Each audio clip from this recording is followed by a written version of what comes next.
წლების თავზე ხუთშაბათს ჰორიზონტს მიღმა გადაცემით, მე კი მისი წამყვანი ისევ ესვა გუმბერიძე ვარ.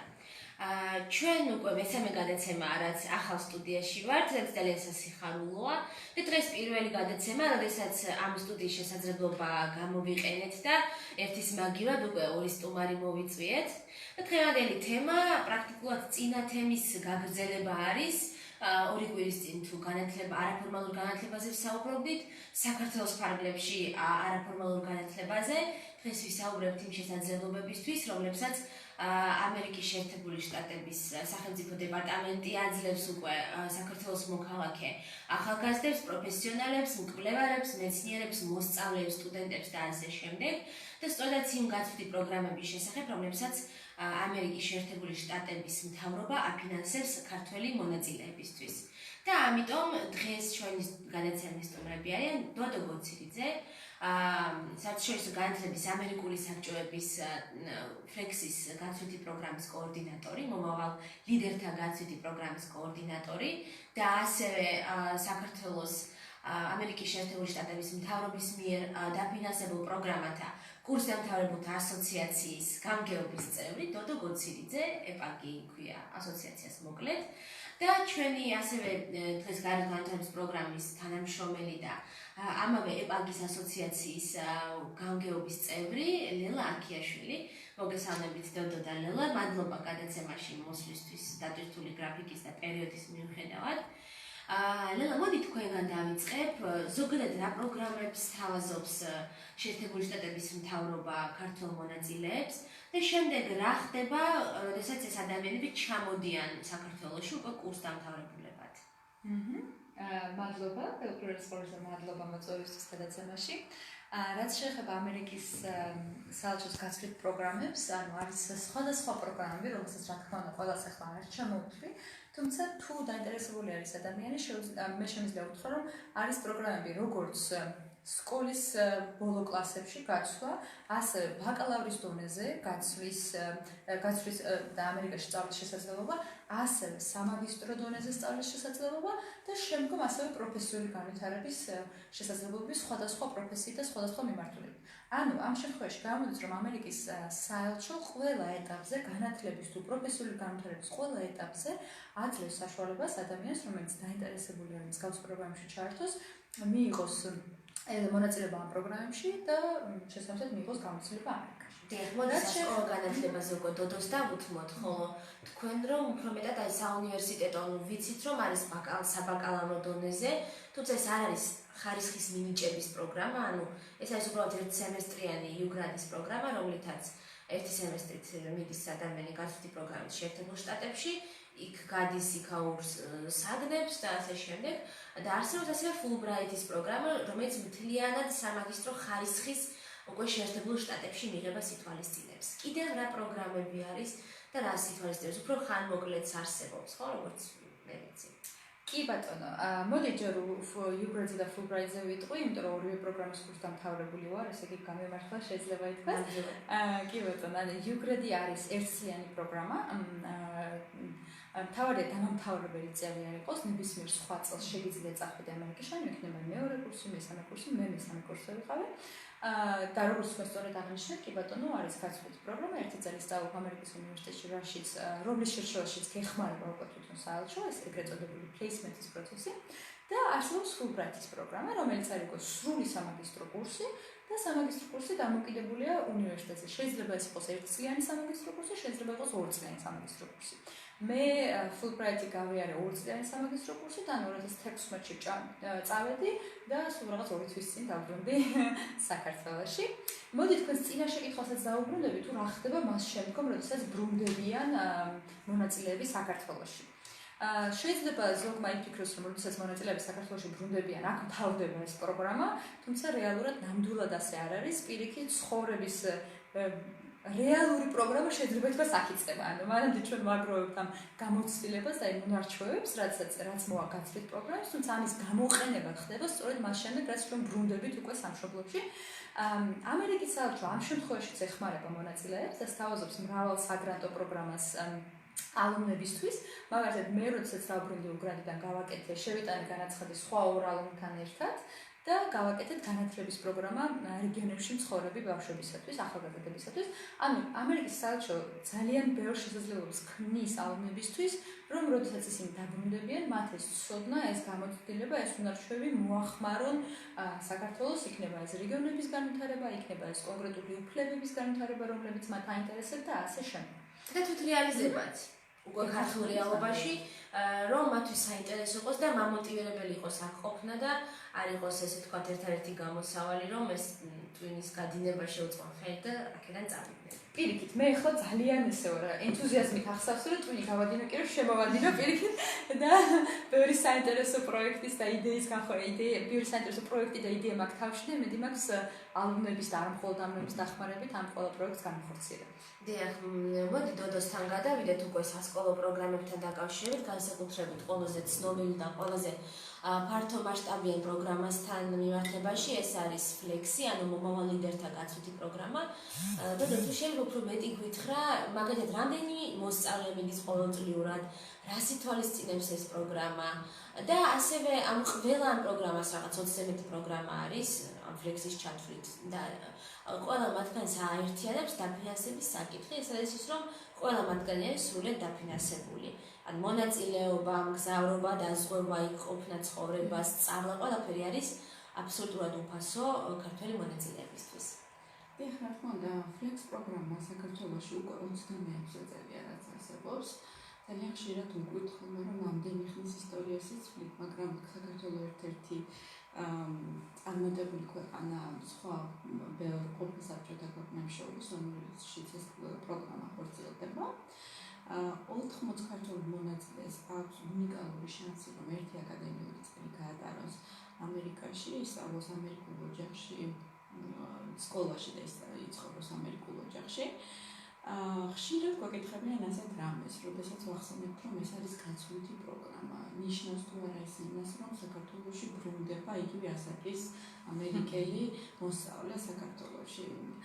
არა, როდესაც ვამბობთ ჩვენ გაცვლით პროგრამას, გულისხმობთ კულტურათა შორის გაცვლას და ხშირად ასევე არსებობს ესეთი მოსაზრება, რომ Flex პროგრამა არის ინგლისური ენის კონკურსი, რაც ასევე მცდარი მოსაზრება. ჩვენ არ ვეძებთ მაღალი აკადემიური მოწესრიგების მონაწილეებს, რომელსაც კარგი ინგლისური აქვს. ჩვენ ვეძებთ იმ მოსწავლეებს, რომელსაც აქვს საკუთარი ქვეყნის ცვლილების სურვილი და აქვს იმისი უნარი, რომ საკუთარ ქვეყანაში იყვნენ აქტიურები, სურს თავიანთი აქტივობა ამერიკელ ხალხს გაუზიარონ და პირიქით იქ შეძენილი ცოდნა და გამოცდილება საკუთარ ქვეყანას მოახმაროთ. ლილამ წინა კითხვის დროს ახსენა ალუმნებს გამარტა იმ მსმენელთათვის, რომელმაც არ იციან ამ ტერმინის მნიშვნელობა. ალუმნებს როცა ვიყენებთ, გულისხმობ პროგრამის კურსდამთავრებულებს. ანუ ყველა იმ მონაწილეს არ აქვს მნიშვნელობა, ეს იქნება Flex პროგრამის კურსდამთავრებული თუ სხვა პროგრამის, მოიხსენებთ როგორც ალუმნებს, ანუ იმ მონაწილეებს, რომლებსაც ერთხელ უკვე ამერიკის მთავრობამ გასცა შანსი, და ასე რომ ვთქვათ, ვაერთიანებთ ერთ სოციუმში, ერთ გარემოში, რასაც EPAC-ს ვეძახით.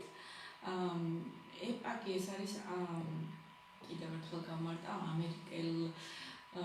ამერიკული მთავრობის მიერ საგანმანათლებლო პროგრამებით კურსდამთავრებულთა ასოციაცია, რომლებიც ემსახურება შემდეგს, რომ გავზარდოთ ცნობიერება პროგრამების შესახებ, ასევე შექმნათ სხვადასხვა შესაძლებლობების იმ მონაწილეებისათვის და იმ ხალხისთვის, ვისაც არ მიეცა საშუალება ამერიკაში სწავლისა, მაგრამ აქვს სურვილი, რომ მომავალში ჩაერთოს და კერძოდ ამ მხრივ ბევრ პროექტს ახორციელებს EPAC-ის საქართველოს ასოციაცია. კიდევ სხვა პროგრამებსაც, ანუ კურსდამთავრებულთა გაძლიერება, სხვადასხვა კონფერენციები იურიდიულ საკითხებზე და სხვა. ლელა, მე მინდა ისევ თქვენთან გადავიდე. საინტერესო არის ამ შემთხვევაში. თქვენ ხართ ორი პროგრამის კურსდამთავრებული. ანუ სადღაც არსებობდა ესეთი მოსაზრება, რომ თუ ერთი პროგრამით უკვე წახვედი, შემდგომ უფლება არ გაქვს. გამოდის, რომ ეს არ არის, ხო, მართა? როგორ არის ამ საკითხთან დაკავშირებით, რა ხდება?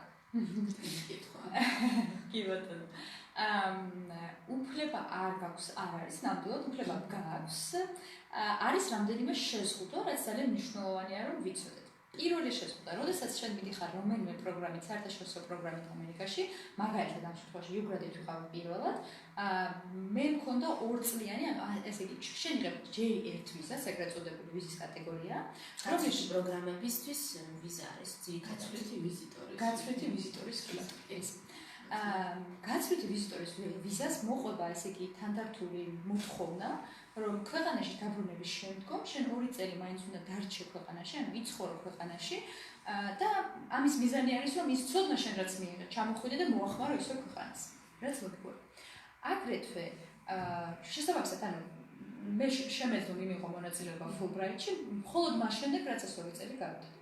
აგრეთვე, რა თქმა უნდა, პრიორიტეტი ენიჭება იმ მონაწილეებს, ვისაც არ ქონია აქამდე მიღებული მონაწილეობა არც ერთ გაცვლის პროგრამაში და ამ შემთხვევაშიც მიზეზი საკმაოდ ლოგიკურია, იმისთვის რომ მოახდინოთ მრავალფეროვანი მონაწილეების შერჩევა, რაც შეიძლება მეტმა ადამიანმა ჯობია გაიაროს მსგავსი პროგრამები. რაშიც აგრეთვე ვეთანხმები ამ ასე რომ ვთქვათ არჩევის ლოგიკას, თუმცა ჩემ შემთხვევაში უკვე გასული იყო 5 წელზე მეტი, ანუ 5 წელზე მეტი თუ არის გასული ეს უკვე ითვლება რომ შენ ასე ვთქვათ მოახდინე ისევ სრული ადაპტაცია სამშობლოში და შეგიძლია მე მაგ ფაქტორად მე ჩემ შემთხვევაში შემეძლო თავიდან მიმეღო მონაწილეობა. ჩემ შემთხვევაში პროგრამის შორის გასული იყო 6 წელი, ამ 6 წლის განმავლობაში მუშაობდი, დავასრულე სწავლა და ასე შემდგომ და უკვე მომეცა შესაძლებლობა რომ მეორედ მიმეღო კონკურსში მონაწილეობა. ძალიან საინტერესო არის კიდევ ეს მნიშვნელოვანი მომენტი არის სამომავლოდ ახალგაზრდებისთვის, რომლებიც დაინტერესებულები იქნებიან ამ პროგრამებში მონაწილეობით. ხო, ერთი პროგრამის შემდეგ რომ შეიძლება კიდევაც რომ გაგრძელდეს, მით უმეტეს როდესაც პატარა პროგრამებში იღებენ მონაწილეობას, მაგალითად როგორიც არის SUSI, ანუ სტუდენტური ლიდერობის პროგრამა, რომელიც სულ რაღაც 5 კვირიანია და პოლიტიკის მეცნიერების კურსებს გულისხმობს, სხვადასხვა ვიზიტებს პოლიტიკურ სტრუქტურებში, ვაშინგტონში და სხვა. იგივე ფრანკლინის სკოლას, რომელიც მართალია უფრო გაცილებით ხანმოკლე პერიოდზეა საუბარი ვიდრე ფლექსზე და ასევე სულ რაღაც 3 კვირა შეუძლიათ იქ მონაწილეებს ამ პროგრამის ფარგლებში შეერთებულ შტატებში ყოფნა და ასევე ძალიან ცოტა მონაწილესაც ირჩევენ რამდენიმე სულ რაღაც. თუმცა სიტყვაზე იმათთვის, ვინცაც შეიძლება თავდაპირველად არ უნდოდეთ, არ შეეძლოთ, რომ ეგრევე მოშორდნენ და 12 თვე და 10 თვე უცხოეთში იყვნენ სახლიდან შორს, ესეც ერთ-ერთი კარგი შესაძლებლობა არის და მნიშვნელოვანია, რომ აი ასეთი პატარა პროგრამის დასრულების შემდეგ მათ მაინც ექნებათ კიდე შანსი, რომ რამდენიმე წელიწადში შეიტანოთ მაგალითად Fulbright-ზე, მაგალითად იუგრადზე და ერთი პლუსიც კიდევ აი ამ ფრანკლინის სკოლის ამ შემთხვევაში ის არის, რომ 18 წლამდე ასაკის მოსწავლეებისთვის არის, ანუ ვინც დაშოთ ფლექსით ვერ წავიდა, რაღაც მომენტში ეს მათთვისაც კიდევ ერთი შანსია, რომ ამ პროგრამებში მიიღონ მონაწილეობა. დოდო, თუ შეიძლება რომ უფრო მეტი გითხრათ, განსაკუთრებით ყოველთვის ეს აინტერესებთ არასრულწლოვნების მშობლებს, ოჯახებს, როდესაც ბავშვი მიდის 1 წლით ვადით. ასე შორს, როგორ ხდება ამ ოჯახების შერჩევა, რა პრინციპით და ასე შემდეგ. ძალიან კარგი კითხვა ესმა, იმიტომ რომ ეს კითხვა ახლა კიდევ უფრო აქტუალური გახდება გამდინარე იქიდან, რომ სულ 1 კვირის წინ გამოვიდნენ პროგრამის ფინალისტები. ჩვენ ძალიან მალე შევხვდებით მათ მშობლებს და დეტალურად ავხსნით ოჯახების შერჩევის პროცესს. მაგრამ ზოგადად ჩემი აზრით ყველაზე რთული პროცესი პროგრამაში და ყველაზე ძალისხმიერი და ყველაზე რთული პროცესი ოჯახების მხრიდან ხორციელდება, რადგან ისინი არიან სწორედ ის ადამიანები, რომლებიც 1 წლის განმავლობაში ხარში უდგანან ჩვენ მოსწავლეებს, უწევენ დახმარებას და ეხმარებიან ადაპტაციის პროცესში. როგორც იცით, Flex პროგრამას ამერიკული საბჭოები ახორციელებს, ხოლო ამერიკულ საბჭოებს თავის მხრივ ეხმარება განსახლებელი ორგანიზაციები, რომლებიც შერჩეული ამერიკის სახელმწიფო დეპარტამენტის მიერ. განსახლებელი ორგანიზაციები სხვადასხვა შტატში ფუნქციონირებენ და ისინი ჩვენამდე მიღებული ინფორმაციის საფუძველზე უზრუნველყოფენ შესაბამისი ოჯახების მოძიებას მთელი ამერიკის მასშტაბით. ხშირად გვესმის ხოლმე კითხვა, ვირჩევთ თუ არა ოჯახს, ვირჩევთ თუ არა კლასს, ვირჩევთ თუ არა სკოლას ამერიკაში. არა სამწუხაროდ ამის არჩევების უფლება არ გვეძლევა. სწორედ ამ განსახლებელი ორგანიზაციების ფუნქცია მდგომარეობს იმაში, რომ მოუძებნონ მოსწავლეებს ის ოჯახები და მსგავსი ტიპის სკოლები, რომლებიც მათ აპლიკაციაში მიუთითეს, რომ სურდათ მსგავსი ტიპის ოჯახებში განთავსებულიყვნენ. კი, სხვადასხვა სამოტივაციო წერილების და ასე შემდეგ მიხედვით, ანუ ინტერესების მიხედვით ყოველთვის ცდილობენ, რომ ისეთი ოჯახი შეგირჩიონ, რომელიც შენთვის სადაც შენთვის ყოფნა საინტერესო იქნება. დიახ, ამიტომ ძალიან მნიშვნელოვანია, რომ აპლიკაციის შესწავლის პროცესში ვიყოთ ძალიან გულახდილები. მქონია შემთხვევები, როდესაც ბავშვები ცდილობდნენ წარმოიჩინონ საკუთარი თავი იმაზე მეტი, ვიდრე რეალურად იყვნენ. ვთქვათ, თავიანთ თავს მიაწერდნენ ისეთ თვისებებს, რაც რეალურად არ ჰქონდათ. ერთ პატარა მაგალითს მოვიყვან, ერთ-ერთმა მოსწავლემ ახსენა თავს აპლიკაციაში, რომ ძალიან კარგი მოთხილამური იყო და რომ უკვე წლები იყო, რაც თხილამურზე იდგა. ჩვენმა განსახლებელმა ორგანიზაციამ შეურჩია შესაბამისი ინტერესის მქონე ოჯახი, ბავშვი წაიყვანეს სათხილამურო კურორტზე და ძალიან უხერხულ სიტუაციაში აღმოჩნდა. სწორედ ამის გამო ვამბობთ, რომ ბავშვებს ვეუბნებით, გთხოვთ იყავით გულახდილები. ეს არ ნიშნავს, რომ ან რაღაც თქვენ თუ ჩათვლით, რომ ეს თვისება რომ გქონდეთ აუცილებელი, ეს ასე არ არის. ჩვენ გვაინტერესებს ვინ ხართ ამ ეტაპზე და დაგეხმაროთ, რომ თქვენი მიზნებს მიაღწიოთ. კი, არის ხოლმე სურვილი, რომ ხედავენ აპლიკაციაზე, მაგალითად ჰობი, ან რამე სპორტი თუ ხარ გადაწყვეტილი, გაქვს ეს სურვილი შინაგანი, რომ ყველაფერი შეავსო, რომ ცარიელი გრაფა არ დატონოთ, გონია, რომ მე უფრო მეტი შანსი გაქვს რაღაც ოჯახის მოძიების, თუმცა ხო აი ძალიან მნიშვნელოვანია, რომ აი ესეთ უხერხულ მდგომარეობაში რომ არ აღმოჩნდეთ და შეიძლება და უფრო უარესიც ყოფილიყო, შეიძლება საფრთხის შემცველი ყოფილიყო, რომ დამდგარიყო ეს თხილამურებზე და რაღაც. ხო შეიძლება დაზარალებული ყოფილიყო. ხანდახან არის ხოლმე იმის შიშით, რომ თქვა პროგრამა არ შემარჩევს, არ უთითებენ ისეთ მნიშვნელოვან დებულებს, როგორც ალერგია. ან თქვა ცხოველების შიში, გონიათ, რომ ამის გამო პროგრამა მათ დაგლუკავს ან არ აირჩევიან. არა, ეს აპლიკაცია უბრალოდ ემსახურება მათ უკეთ გაცნობას და მათთვის კომფორტის შექმნაზე ეს ყველაფერი მორგებული. და ამისთვის, რომ ეს იყოს შერჩევის კრიტერიუმი.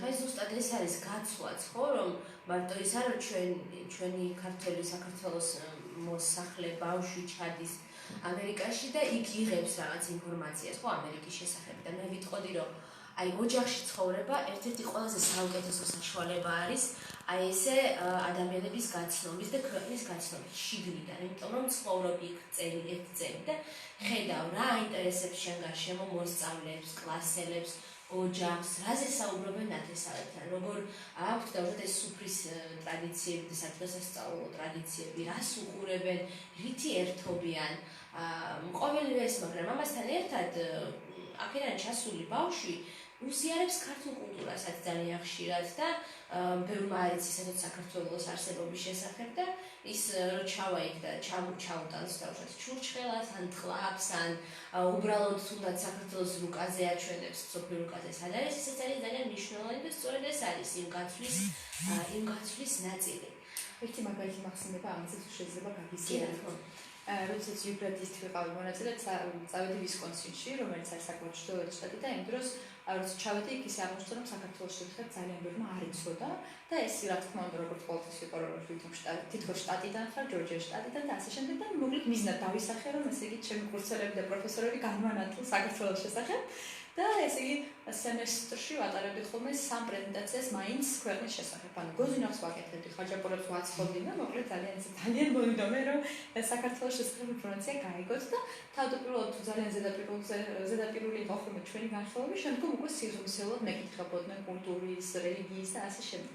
მაგრამ ფაქტი იყო, რომ წლის ბოლოს გქონდა სტუდენტური ვიქტორინა, რომელშიც ყველა მთელი სტუდენტები იღებდნენ მონაწილეობას მთელი უნივერსიტეტიდან და ამ სტუდენტურ ვიქტორინაში კითხობით გებოდა ხოლმე არცერა ლოგიკით, მაგრამ ფაქტი იყო, რომ როდესაც დიდ ეკრანზე გამოისახა საქართველოს დროშა და კითხვა დაისვა ეს რომელი ქვეყნის დროშაო, ეჭვი არ შეპარნია, რომ ეს იყო რა ქვია, ერთმანეთს არ აცლიდნენ პასუხის გაცემას და ყველას სწორი პასუხი ჰქონდა და ძალიან გამიხარდა მოკლედ ამ ისეთი ჩემ გარჯამ ერთი წლის განმავლობაში, რომ პოზიციიდან, სადაც არ ვიცოდით საქართველოს რო არსებობს როგორც ქვეყანა, მივედით პოზიციაზე, სადაც საქართველოს დროშა არავის აღარ ეშლებოდა იმ უნივერსიტეტში და ასე გამარჯვებულმა დავტოვე ვისკონსინში. ეს არის ზუსტად ძალიან მნიშვნელოვანი, რომ ინფორმაციის ეს გაზიარება და უშუალო პიროვნულ მაგალითს ერთია სადღაც რაღაცას რო ნახავ ახალ ამბებში და სულ სხვა არის, როდესაც ჩამოდიხარ და უკვე ცოცხალ ადამიანს როცა ხვდები.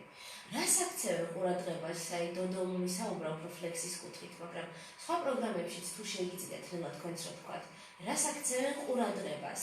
ჩვენ თქვით, რას არ აქცევენ იმითად ყურადღებას, მაგრამ რას აქცევენ ყურადღებას შერჩევის დროს? ვიცით, რომ ასეულობით აპლიკაცია შედის იგივე იუგრაძე, სადაც სულ 5-6 მონაწილეს ირჩევენ და რა ხდება ამ დროს, როგორ ვიცით, რომ შეიძლება ეს არ იყოს მხოლოდ აკადემიურ მოსწრებაზე, არ იყოს მხოლოდ ინგლისურზე, მაშინ რა არის ის ძირითადი? კი ბატონო, გეთანხმებით, რომ მხოლოდ ინგლისურზე ეს ნამდვილად არ არის დამოკიდებული. როდესაც უკვე ჩვენ მივიდივართ ასე რომ ვთქვათ, დაიწყო სკოლის ასაკზე საუბარი, როცა ასაკი უფრო დიდია და ანუ ამ შემთხვევაში აკადემიურ წრეებზე არის საუბარი, ბაკალავრზე და მით უმეტეს მაგისტრატურაზე ძალიან დიდი ყურადღება ექცევა და ეს ჩემი აზრია, ჩემ აზრს გამოვხატავ ამ შემთხვევაში კონკრეტულ შერჩევის კომიტეტში არ ყოფილვარ ჯერ, მაგრამ ჩემი აზრით ანუ და როგორც მე ვიცი, ძალიან დიდი ყურადღება ექცევა ადამიანის მზაობას დამოუკიდებლად გაიაროს ინგლისურ ენაზე კურსი, აკადემიური კურსი და განსაკუთრებით კი მის შემართებას, არა უფრო გეგმებს, იმასთან დაკავშირებით თუ როგორ გამოიყენებს ის ამ ცოდნას, მას შემდეგ რაც დაბრუნდება საქართველოში მაგალითად. მე კონკრეტულად და რა თქმა უნდა სამაგისტრო დონეზე უკვე აკადემიურ მოსწრებაც პრინციპში მნიშვნელოვანია, იმიტომ რომ როგორც მოგეხსენებათ, ამერიკის შეერთებულ შტატებში სამაგისტრო დონე საკმაოდ მომთხოვნია, სადაც ბევრ ამერიკელსაც უჭირს სწავლა, შესაბამისად უნდა გქონდეს ის უნარჩვევები უკვე გამომუშავებული, რომ შეძლო შენი ქვეყანაში წასვლა და განათლების მიღება. დიახ, ასე რომ თლად მოუგულებელყოფთ სტუდენტებს ვისთვის რჩება, ქულებს და საშუალოს და GPA-ს და ასე შემდეგ თლადაც მოუგულებელყოფთ, იმიტომ რომ ძალიან ბევრ ევროპულ და ქვეყანაშიც და შეერთებულ შტატებშიც მათ შორის ქულებს ექცევა ყურადღება და ის გარკვეული რაღაცის მანიშნებელი არის მისთვის, თუმცა საინტერესო არის ზუსტად საჭიროა თუ არა სამუშაო გამოცდილების ქონა იმისთვის, რომ მაგალითად ფულბრაიტში მივიღოთ მონაწილეობა. საჭირო არა, მაგრამ სასურველი კი. და აქაც მე ყოველთვის ვცდილობ ხოლმე გავიგო ლოგიკა კონკრეტული მოთხოვნების, კონკრეტულ პროგრამებზე და აქაც ეს ძალიან ლოგიკურია. მე წავედი სამაგისტრო პროგრამაზე ამერიკაში გამოცდილების მქონე, უკვე მქონდა გამოცდილება როგორც არასამთავრობო, ასევე სამთავრობო და საერთაშორისო სექტორებში და შევადარე, როდესაც ჩემ თავს ვადარებდი იმ ადამიანებს, რომლებიც პირდაპირ ბაკალავრიდან მოვიდნენ სამაგისტრო პროგრამაზე. და ასეციაციდნენ? კი, ნამდვილად იყვნენ უფრო ამერიკელები, მაგრამ მაინც იყვნენ. ხედავდი განსხვავებას იმ სტუდენტებს შორის, რომლებსაც აქვთ სამუშაო გამოცდილება, ანალიტიკური აზროვნება სხვანაირი, გამოცდილებაზე დაყრდნობილი არგუმენტები, უფრო ის პრაქტიკაზე დაყრდნობილი, პრაქტიკაზე ასე რომ ვთქვათ, აშენებული ცოდნა და უკვე სამაგისტრო ამ შემთხვევაში შენთვის ხდება აი იმ პრაქტიკაზე დაყრდნობილი უნარჩვევების გაღრმავების შესაძლებლობა. ამიტომ როგორც აი რჩევა ახსენე და რჩევას ნამდვილად მიცემდი, რომ თუ გაქვთ სამუშაო გამოცდილება, აუცილებლად მიიღეთ მონაწილეობა Fulbright-ის პროგრამაში და თუ არ გაქვთ მაინც მიიღეთ, მაგრამ ძალიან ხელს შეგიწყობთ სამუშაო გამოცდილება Fulbright-ის პროგრამაში მონაწილეობის მიღება. რითი შეიძლება დავაკომპენსიროთ ანაზღაურებადი სამუშაოს არ ქონდა? მაგალითად, არ ვიცი, ვიღაცა შეშემოპირია, ვიღაცას რაღაცას ყველა ვიცით საქართველოში დასაქმებასთან დაკავშირებით როგორი გამოწვევებიც გვაქვს. ვიღაცა მუშაობს მაგალითად არა ასე ვთქვათ, არაოფიციალურად, მაგალითად კენძოთ მოსწავლეები ყავს ან სხვა მსგავს საქმიანობას ეწევა. როგორ შეიძლება რითი შეიძლება დავაკომპენსიროთ? არ უნდა დავაკომპენსიროთ. მუშაობის უფლება, ანუ როდესაც ხარ Fulbright-ის მონაწილე, შენ იღებ ყოველთვიურ სტიპენდიას. ყოველთვიური სტიპენდია გამომუშავებულია იმ შტატში ცხოვრების საშუალო დონის მიხედვით. შესაბამისად, შენ Fulbright-ის სტიპენდია გაძლევს, გათანაბრებს იმ დონემდე, რაც აქვს მაგალითად სხვა სტუდენტს, რომელსაც აქვს ან თანხა გადაღებული, ან მშობლები ეხმარებიან და ასე შემდეგ. ანუ ცხოვრებისთვის ეს საკმარისია. შენ გაქვს მუშაობის უფლება, როდესაც ხარ Fulbright-ის მონაწილე, თუმცა თუ დაიწყებ მუშაობას, ეს აისახება შენ სტიპენდიაზე. ანუ შენი სტიპენდია იცვლება იმის მიხედვით, რამდენიც არის შენი შემოსავალი. რა თქმა უნდა შეგვიძლია მუშაობა და ეს თითოეული პიროვნული ადამიანის განსაწყვეტია პიროვნულად, თუმცა Fulbright-ის თავი მიზანია, რომ შენ წახვიდე იქ და მიიღო განათლება და შენ განათლებას არ მოაკლდეს არაფერი. ანუ შენ აკადემიურ მოსწრებაზე არ უნდა აისახოს შენი სამუშაო ინტერესები. უბრალოდ მე მგონია მე ცოტა სხვა რამე ვიკითხე, ვინც არ მუშაობს, ვისაც არ აქვს სამუშაო გამოცდილება მანამდე. რითი შეიძლება ეს რომ დავაკომპენსიროთ, თუ რამეთი საერთოდ? მოხალისებით? კი ბატონო. სხვადასხვა ადგილობრივ დონეზე მონაწილეობის მიღებით, პროგრამაში მონაწილეობის მიღებით. თავი ამ პროცესში. მოკლედ მოხალისეობა ახსნელია, მაგრამ საქართველოსთვის არც თუ ისე ნაცნობი ხილია და ბევრს უყვირს რომ რატომ ვიმოხალისეოთ, რადგან ეს არ არის ანაზღაურებადი და არაფერს არ ვიღებთ სანაცვლოდ ჩვენი გაძავლის სამსახურისთვის.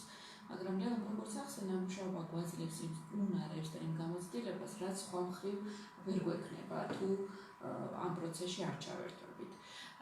თუ თქვათ ვერ მივიღებთ ანაზღაურებას, საზოგადოებრივ საქმიანობას გავაკეთებთ, რომელიც სიამოვნებას მოგვიტანს და ამავდროულად დაგვეხმარება ისეთ პროგრამებში, როგორიც არის საგანმანათლებლო პროგრამები. ან თუნდაც შემდგომში კარიერის მოძიებაში, ან თუნდაც მეგობრების წრის სანახავად და ეს ნებისმიერი ადამიანისთვის ჩემი აზრით ძალიან მომგებიანი საქმიანობა. და ხშირად ჩვენს ამ ფლექსის მონაწილეებს აქვს მოთხოვნა, რომ ამერიკაში ყოფნის პერიოდში აუცილებლად უნდა დაკავდნენ მოხალისეობრივი საათებით. მათ აქვს მინიმუმი კრიტერიუმი, მეგონი წლის მანძილზე შტატზე ეს ყველაფერი დამოკიდებული 200 საათი მოეთხოვებათ, რომ ეს ყველაფერი გააკეთონ და ამის შემდეგ საკმაოდ კარგ გამოცდილებას იღებენ და ეხმარება აქტიურად თემში ინტეგრირებისთვის. ნამდვილად მნიშვნელოვანი არის, მე პირადადაც მქონია. და სწორედაც რომ შეერთებულ შტატებში დავიწყე პირველად მოხალისეობა და გავიგე ის, რომ პატარა ბავშვსაც, სკოლის მოსწავლესაც შეუძლია იყოს სასარგებლო და არ იყოს მარტო ინფორმაციის მიღები მტვერსასრუტი. ლელად საინტერესო არის ასევე იუგრადის და Fulbright-ის დროს თუ გქონდათ სტაჟირების ან მოხალისეობის მოთხოვნა ან შესაძლებლობა. იუგრადის დროს თუ სწორად მახსოვს იყო მოთხოვნა მოხალისეობის, თუმცა Fulbright-ის დროს არა, მაგრამ Fulbright-ის დროს უკვე პიროვნული მოთხოვნილება მქონდა და არა პროექტის მოთხოვნილება. ორივე გამოცდილების დროს ძალიან აქტიურად მოხალისებდი და სრულად 100%-ით გეთანხმებიდო იმაში, რომ ეს მოხალისეობის გამოცდილება კიდევ უფრო სულ სხვანაირად გვაჩვენებს იმ თემს, რომელ თემშიც ჩვენ ვცხოვრობთ და კიდევ უფრო მეტი გაზიარების შესაძლებლობა მოაქვს და კიდევ უფრო მეტ უნარჩვევებს უძენს, რაც ძალიან მნიშვნელოვანია. ნახე მოხალისეობის თემაზე ვსაუბრობთ. თუ შეიძლება გამოცდილებაც გაგიზიაროს არ მოხალისეობდით. ძალიან ბევრ ადგილზე მოხალისეობდი. ესე იგი, იუგრადში როდესაც ვიყავი ვისკონსინში, მუშაობდი სკოლამდელი ასაკის ბავშვებთან, ვიყავი მასწავლებელი, ხო, და ძალიან საინტერესო იყო, ესე იგი, აკადემიური ინგლისურის მოსმენა ერთია, მაგრამ 2 და 3 წლის ბავშვებთან მუშაობა და მათი ინგლისურის მოსმენა ძალიან სახალისო და საინტერესო იყო. მათთან მთელი წლის განმავლობაში რეგულარულად დავდიოდი. და სტაჟირებას რაც შეეხება სტაჟირებას გავდიოდი ადგილობრივ იურიდიულ ფირმაში, იმიტომ რომ ამ შემთხვევაში იურიდიულით ვიყავი, იურიდიულ ფაკულტეტზე ვსწავლობდი.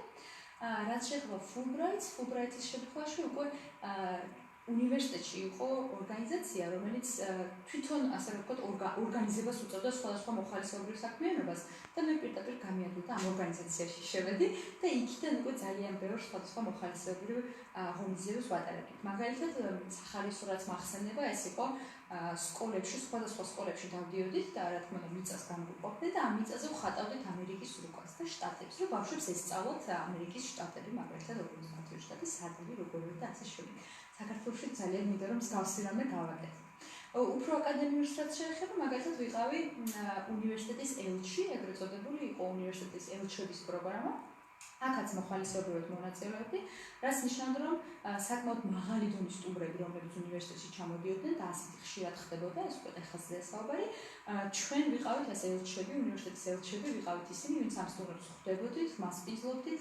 მაგალითად 2016-ში მომასპინძლეთ 5-ვე ამერიკის ცოცხალ პრეზიდენტს, რომელიც იყო ჩვენ უნივერსიტეტში ჩამოსული, კი ბატონო, და ანუ ასე რომ ძალიან მაღალი დონის სტუმრებთან მქონდა შესაძლებლობა, რომ გვემუშავა. ასე რომ ეს მოხალისეობა იყო ძალიან ბევრის მომტანი ორივე შემთხვევაში ჩემს გამოცდილებაში. ძალიან საინტერესო არის მაკოორდინირებელი ორგანიზაციები ჩვენთანაც აი Helping Hand შეიძლება რაღაც მხრივ ამის ანალოგად ჩაითვალოს. დოდო აუცილებლად უნდა გკითხო, როგორ ზოგადი კონტურები რომ მოვხაზოთ შერჩევის პროცესის. თითქმის ყველა პროგრამას აქვს რაღაც მსგავსი ეტაპები. დიახ, მე უბრალოდ პატარა რჩევისავით სახით ვიტყოდი, სანამ შერჩევის კრიტერიუმებზე გადავალ. ხშირად ბევრ მსურველს პროგრამაში მონაწილეობის მსურველს არ იცოდა ძალიან მნიშვნელოვანი. წაიკითხოს პროგრამის მიზნები, რაც ასევე მნიშვნელოვანია. მაგალითად, Flex პროგრამის მიზანია, რომ შექმნას, ასე ვთქვათ, უწყვეტი ჯაჭვი ამერიკელ ხალხსა და ქართულ ხალხს შორის. რაც ხშირად უგულებელყოფილი ხდება და ხშირად მოვიღებთ მონაწილეებს, რომლებსაც პირადი განვითარების მიზნით აქვს მხოლოდ ეს პროგრამაში მონაწილეობა გადაწყვეტილი და არა იმისთვის, რომ ქვეყანა მათი მონაწილეობით სარგებელი ნახოს. ამ ყველაფერს ფერი მნიშვნელოვანია და ყურადღება უნდა მიექცეს. რაც შეეხება კონკრეტულად Flex-ზე ვისაუბრებ ამ ეტაპზე, შერჩევის კრიტერიუმი ძალიან მარტივია. პირველ ეტაპზე წერენ 15 წუთიან ინგლისური ენის ტესტ, რითაც ჩვენ ვადგენთ მინიმალურ ზღვარზე იციან თუ არა მონაწილეებმა ინგლისური. მონაწილეთა რაოდენობა საკმაოდ მაღალია, შესაბამისად კონკურენციაც მაღალია. წელს მაგალითად 4300-მდე მოსწავლე მონაწილეობა 80 ადგილისთვის, თავად განსაჯეთ, რამდენად მაღალი იყო კონკურენცია. 51 ადგილზე დაახლოებით. და ხშირად გვეკითხებიან ხოლმე, ანუ ყველაფერი სწორი უნდა გქონდეს, ანუ არც ერთი შეცდომა უნდა დაუშვათ, ეს ყველაფერი კონკურენციაზე დამოკიდებული, შესაძლოა ერთ წელს ძალიან კარგად მომზადებული ბავშვები შეხვდეს, მეორე წელს ნაკლებად და ეს ყველაფერი ამ დონეზეა დამოკიდებული. მეორე ეტაპზე უკვე მოწყვეტ მონაწილეების მზაობას. ეს მზაობა მოწყვეტება მათი დამოკიდებულების გამოხატვით. ანუ თემებს, როდესაც წერენ მონაწილეები, იქ ვეკითხებით სიტუაციურ ანალიზს. ამ კონკრეტულ სიტუაციაში როგორ მოიქცეოდნენ, ამ პრობლემას როგორ გადაჭრიდნენ, რათა დავინახოთ მათი მზაობა, ან თქვათ უნარი შეძლებს თუ არა ამერიკაში ყოფნის პერიოდში პატარა სირთულეებს გამოკლავდნენ. ლელა მახსენა ასეთი რამ, რომ ეს ყველაფერი დამოკიდებულია მონაწილის მზაობაზე. Flex-ი არის პროგრამა, რომელიც თინეიჯერებისთვის არის, ანუ იმ მონაწილეებისთვის, რომლებსაც მარტო ცხოვრების გამოცდილება არ აქვთ. და საქართველოში ჩვენი კულტურაც იმას ითვალისწინებს, რომ ჯერ კიდევ მშობლებთან ერთად მათი კალთის ქვეშ, მათი ზრუნველობის ქვეშ ცხოვრობენ. ამერიკაში, როდესაც მიდიან, ასე ვთქვათ, ეს კომფორტი აღარ აქვთ.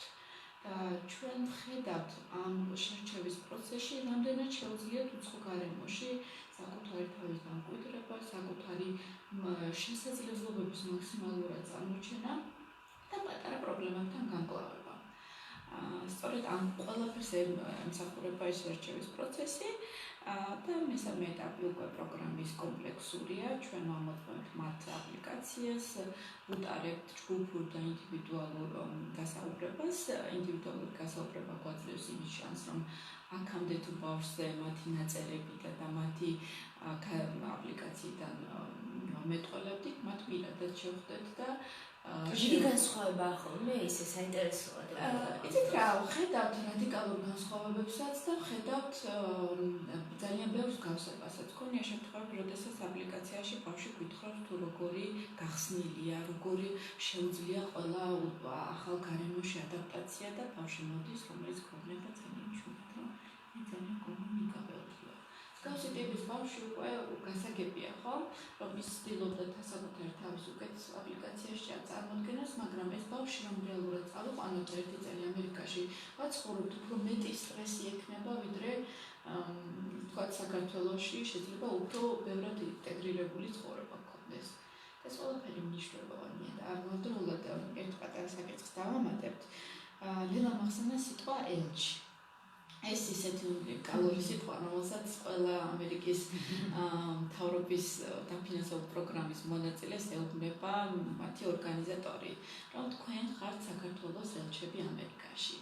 ანუ ერთი წლის მანძილზე არ არის ძალიან მარტივი ეს სტატუსი ატარო, ყოველი სიტყვა, ყოველი ქმედება აისახება საქართველოსზე და ქართველებზე. ანუ ჩვენ თუ შესაბამისად ჩვენი თქვათ ქმედებით, ჩვენი სწავლით ვასახელებთ საქართველოს, ამერიკელი ხალხი ჩათვლის, რომ ქართველები ძალიან შრომის მოყვარე და განათლებული ერს წარმოადგენენ, მაგრამ თუ თქვათ პირიქით, ეს ყველაფერი ისევ საქართველოს სამწუხაროდ ნეგატიურად აისახება და ესეც შერჩევის პროცესში რა თქმა უნდა დებს. მაგრამ ეს ელჩობა ამერიკაში არ სრულდება, როდესაც ბრუნდები უკვე როლები იცვლება და საქართველოში რატომღაც წარმოადგენ ამერიკელი ელჩს არ ვიტყოდი, მაგრამ ამერიკული კულტურის დამოკიდებას. და ნებისმიერი რასაც ამერიკაზე გაიგებენ პირდაპირ შენთან გადაამოწმე მართლა ასეა? მართლა ასე აღნიშნავენ ამერიკელები აღდგომას და შობას.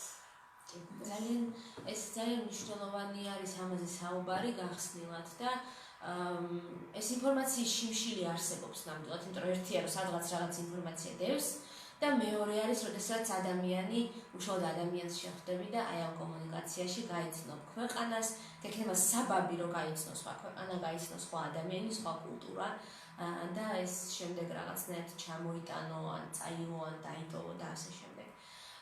ჩვენ გადაცემის მიწურულს მინდა რომ ლელასაც და დოდოსაც თითო წინადადებით რომ შევაჯამოთ. რა არის მნიშვნელოვანი, როგორ შეიძლება რომ აი ეს პროგრამები ვიპოვოთ და მათში მონაწილეობა მივიღოთ, სად ვეძებოთ და ველოდოთ მათ გამოცხადებას თუ შეიძლება და აი ბოლო სიტყვა რას ეთყოდით ახალგაზრდებს, რომლებიც შეიძლება ფიქრობენ მონაწილეობაზე, შეიძლება არ ფიქრობენ და ამხელა კონკურსია, მე მაინც რა გამომივა და ასე შემდეგ. მოდი ლელა თქვენ გადავიწყოთ. კარგი, ინფორმაციის ხელმისაწვდომობა. ამერიკის საელჩოს ვებგვერდზე არის ყველა პროგრამის შესახებ ინფორმაცია ხელმისაწვდომი, დოდოვითოს დანარჩენს, ასე რომ გაცავჭებს, აგრეთვე Facebook-ი და ზოგადად, როდესაც ცხადდება ხოლმე მსგავსი პროგრამები, აგრეთვე დებენ მოკლე ვიდეოებს, ან სტორიებს და ასე შემდეგ. თუ სოციალურ ქსელებს მიყვებით და თუ გაქვთ ასე ვთქვათ, წვდომა, მაშინ ძალიან მარტივად გაიგებთ ამ სხვადასხვა პროექტების შესახებ. რაც შეეხება კითხვას მივიღოთ თუ არა მონაწილეობა, რა თქმა უნდა, ეს კითხვა ჩვენთვის აღარ დგას ჩემ რეალობაში აუცილებლად. ნამდვილად კი ცადეთ, თუ არ გამოგიოთ, არა უშავს, კიდევ ერთხელ ცადეთ, სხვადასხვა პროგრამები სხვადასხვა წლებში. კი ბატონო, ნამდვილად, იმიტომ რომ საბოლოო ჯამში ეს გაძლევს იმხელა ცხოვრებისეულ გამოცდილებას და იმხელა ცხოვრების იმდენად გამდიდრებს და აგრეთვე გაცნობს შენ თავს უკეთესად, იმიტომ რომ როდესაც ხარ შენთვის სრულიად უცნობ გარემოში, გადალახავ აი ამ გამოწვევებს, რაც არის და შენ უკვე შენ იცი რომ მე რაღაც შეგიძლია, ვიდრე შენ ახლა მიგეგონა, ჯერ ერთი შენ თავს უცნობ უკეთესად და აგრეთვე ხდები უკვე საზოგადოების უფრო სრულფასოვანი წევრი, რაც გაძლევს საშუალებას რომ იყო ელჩი, როგორც უკვე ვახსენეთ, სხვადასხვა კულტურის და მართლაც გახდე ეს მსოფლიოს მოქალაქე და შეიგრძნო შენ რომ შენ ხარ რაღაც აი ცვლილების მომტანი, რაც რეალურად სჭირდება არა მხოლოდ საქართველოს და ამერიკას, არამედ ძალიან ბევრ სხვა ქვეყანასაც დღესდღეობით ჩვენს მსოფლიოში. ამიტომ ჩემთვის ორი აზრი არ არსებობს, კი აუცილებლად მიიღეთ მონაწილეობა და აგრეთვე გამოიყენეთ ალუმნების, კურსდამთავრებლების დახმარება თუ გჭირდებათ აპლიკაციის პროცესში. მე ყოველთვის ვამბობ, რომ ძალიან გამომიყენეთ როგორც რესურსი აპლიკაციის პროცესში და არა მხოლოდ, იმიტომ რომ ძალიან მნიშვნელოვანია და ძალიან მინდა ამ სოდნის და ამ გამოცდილების გაზიარება სხვებისთვისაც. დიახ. მე ვხრობი დელას ეს არ არის მხოლოდ ჩვენი სუბიექტური შეფასება, რომ აუცილებლად უნდა მიიღოთ პროგრამაში მონაწილეობა, იმიტომ რომ ჩვენს ქვეყანასაც სჭირდება ჩვენი გამოცდილება. და მინაჩნია რომ ჩვენი ყველას მსგავსი მონაწილეობა ქვეყნის მომავალსაც შეცვლის. ხოლო რაც შეეხება იმ მოსწავლეებს, თქვათ პროგრამების ხელმისაწვდომობა ნამდვილად არ დგას ეჭქვეშ დღეს. ვებგვერდებზე მოძებნით ინფორმაციას ძალიან მარტივია. შევძენთ ამერიკის საელჩოს ვებგვერდზე და იქ ძალიან კარგად არის ჩამოთვლილი ყველა ეს პროგრამა. დაწყებული 14-15 წლის ასაკის მონაწილეებიდან დაახლოებით მკვლევარის ასაკის სადამძიცკის დება იქამდე შეუძლიათ მონაწილეობის მიღება.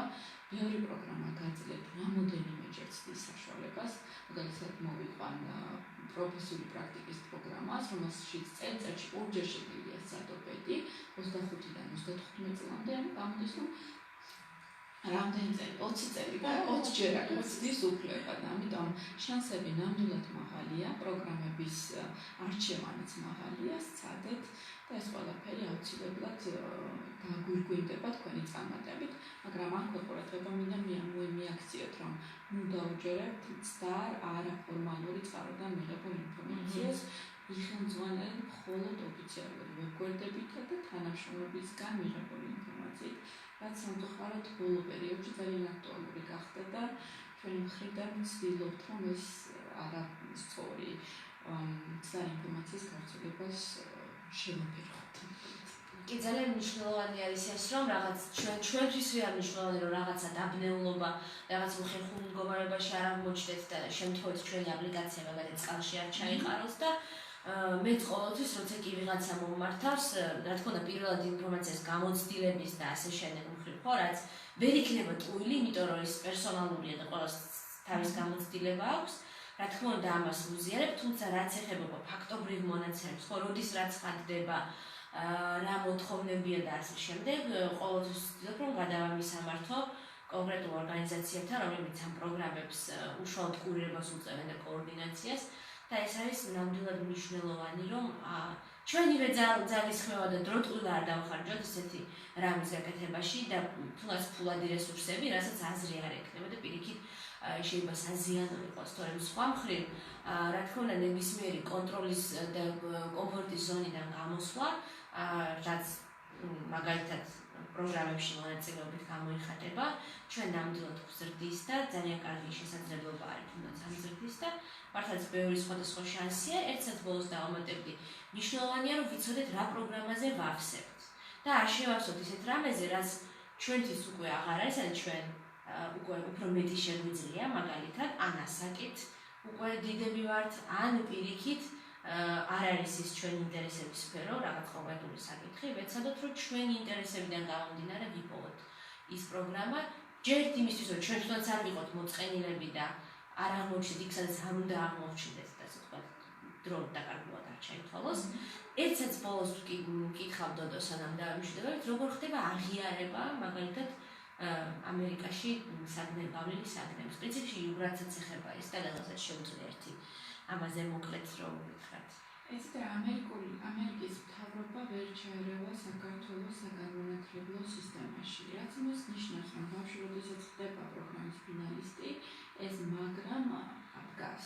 სწორედ ამიტომ მონაწილეებს ეძლევათ რამოდენიმე კვირა იმისთვის, რომ მიიღონ გადაწყვეტილება პროგრამაში მონაწილეობა, რამდენად აისახება მათ აკადემიურ ნაწილს. გამოცდილებით გიზიარებთ, რომ მონაწილეები აწარმოებენ ინდივიდუალურ მოლაპარაკებას საკუთარ სკოლის დირექციასთან, მიღებენ გადაწყვეტილებას მათი ერთი აკადემიური წელი როგორ გავლენას მოახდეთ, მათი დიპლომის აღებაზე, ნიშნების აღიარებაზე, თუ ოქროს მედლის მიღების პროცესზე და სწორედ ამის შემდეგ ისინი ჩვენთან აწერენ სპეციალურ ხელშეკრულებას ხელს, სადაც განხდებით შემდეგზე, რომ თუ პრობლემა შეუქმნის მსგავსი ტიპის შეფერხებას, მისთვის ეს პროგრამის მონაწილეობაზე არ იქნება შემაფერხებელი. არის ხო პრაქტიკა ექსტერნის ჩაბარებისაც და საგნების ნაწილობრივი მაგრამ გამდინარე იქიდან, რომ ძალიან ინდივიდუალურია თითოეული ნაწილი და ყველა სკოლის დირექტორს აქვს ინდივიდუალური დამოუკიდებელი გადაწყვეტილების მიღების პროცესი, ასეთი გამზადებული ფორმულა, რომ თქვათ, რომ საგნები მღიარდება ან არ უღიარდება, სამწუხაროდ ჩვენ არ შეგვიძლია კიდევ ერთხელ გავიმეორებ, ამერიკული საბჭოები ვერ ჩაერევა განათლების სამინისტროს ფუნქციონირებაში. და როგორ ფიქრობთ, უნდა გადაიდგას სახელმწიფოს მხრიდან ამ მიმართულებით რამე ნაბიჯები და რა ნაბიჯები შეიძლება რომ გადაიდგას? იცით რა, ორი მიდგომა ამასთან დაკავშირებით. ერთი მიდგომა არის ის, რომ ბავშვი ფიზიკურად არ სწავლობს სკოლაში და არ შეიძლება ეს ბავშვი შევადაროთ ქართველ მოსწავლეს, რომელიც ერთი წლის მანძილზე თავდაუზოგავად შრომობდა. მეორე მიდგომა არის ის, რომ ბავშვის ამერიკაში სწავლა უკვე მეტყველებს მის მაღალ აკადემიურ მოსწრებას. რაც ასევე ლოგიკურია, ხო? და რატომ არ ვანიჭებთ რაღაც პატარა სარგებელს, რატომ ვუქმნით ამ დაბრკოლებას. ეს არის წმინდა პოლიტიკური თემა, რაც სამწუხაროდ ხდება ჩვენი კომპეტენციის ფარგლებს და ვერ ჩავერევით, სხვა რეკომენდაციასაც კი ვერ გავცემთ ამ ნაწილში, მაგრამ დაგეთანხმებით, რომ ამ მხრივ ნამდვილად ნაბიჯებია გადასაქმებული. ძალიან დიდი მადლობა ნელა, თქვენი მხრიდანაც ფულბრაიტთან არა და იუგრათთან დაკავშირებით როგორ მოხდა, მაგალითად და თუ მოხდა საერთოდ იმ საგნების აღიარება და თქვენი ხედვა რა არის, ხო? მაშინ როდესაც ვიცით, რომ მაგალითად ერასმუსის ფარგლებში ხდება კრედიტების აღიარება ამ იუგრათთან მიმართებაში, რას ფიქრობთ, როგორ უნდა ხდებოდეს ეს? კი ბატონო, სწორედ ამის შესაძლოა, ფულბრაიტის საკითხი არ ეხება, იმიტომ რომ ფულბრაიტის სრული სამაგისტრო პროგრამაა, სადაც ხარისხს იღებ უკვე, რაც შეეხება იუგრათს, ამ შემთხვევაშიც ინდივიდუალ შემთხვევებზეა დამოკიდებული და ამ საკითხს თუ არ ხდება დღესდღეობით საქართველოში განსაზღვროს განათლების და აკრედიტაციის ცენტრი, ოღონდ სახელი შეიძლება შემეცნოს ხარისხის მართვის და უზრუნველყოფის ცენტრი. ჩემ შემთხვევაში ნაწილობრივ მოხდა საგნების აღიარება, ანუ მე გავიარე 2 სემესტრის საგნები ამერიკაში, ამის ნაწილი იქნა აღიარებული ქართული აკადემიური სისტემაში, რამაც განსაზღვრავენ, რომ მე 1 სემესტრით მეტი მომიწია სწავლა საქართველოში ხარისხის მისაღებად. თავის დროზე არ ვეთანხმებოდი ამ გადაწყვეტილებას, იმიტომ რომ ვფიქრობდი, რომ ამერიკაში განდილი 1 წელი შეიძლება გავუტოვდეს საქართველოში განდილას წელს, თუმცა საბოლოო ჯამში მადლობელი გავხდი დარჩი იმ საგნების, რაც მივიდა საქართველოში და ნამდვილად 9 წელი არ იყო ჩემ შემთხვევაში გადამწყვეტი იმისთვის, რომ მე უარი მეთქვა მაგალითად პროგრამაში მონაწილეობას. კი, ნამდვილად არ ღირს, იმიტომ რომ სწავლის გარდა ჩვენ ამ დროს ძალიან ბევრ სხვა რამეს შეგვიძლია ჩავერთოთ, ვიყოთ აქტივისტები, მოხალისეები და ამით დავაკომპენსიროთ და ეს დრო ნამდვილად არ არის დაკარგული დრო, რაც არ უნდა იყოს. დიდი მადლობა ლელას და დოდოს დღევანდელ გადაცემაში მონაწილეობისთვის. ყველას კი წარმატებებს გისურვებთ ჩვენ 2 კვირით გემშვიდობებით დროებით. მადლობა თქვენ.